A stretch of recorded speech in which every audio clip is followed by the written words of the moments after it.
Hi friends, எல்லாரும் எப்படி இருக்கீங்க? குட்டீஸ் டைம் நிகழ்ச்சிக்கு உங்களை வரவேற்கிறேன். இன்னைக்கு நம்ம ஒரு வசனம் பார்க்க போகிறோம். 123 சங்கீதம் 2 வசனம்.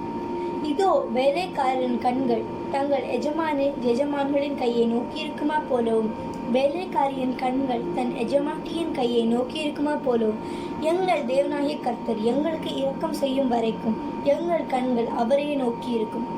அப்போ தாவீது ராஜா எழுதும்போது என்ன எழுதுறாருன்னா, இதோ வேலைக்காரன் கண்கள் தங்கள் எஜமான்களின் கையை நோக்கி இருக்குமா போலவும், வேலைக்காரியின் கண்கள் தன் எஜமாட்டியின் கையை நோக்கி இருக்குமா போல.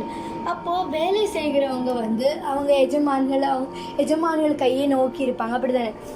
அவங்க நமக்கு எதாவது தருவாங்களா, அவங்களுக்கு எதாவது கொடுப்பாங்களா அப்படின்னு தான் அவங்க காத்துட்டு இருப்பாங்க.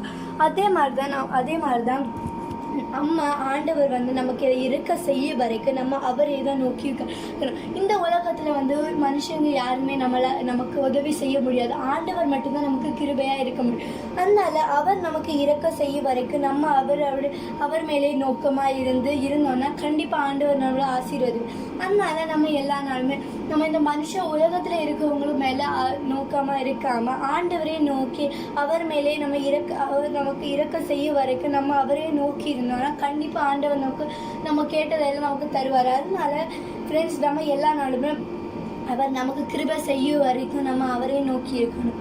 Bye friends.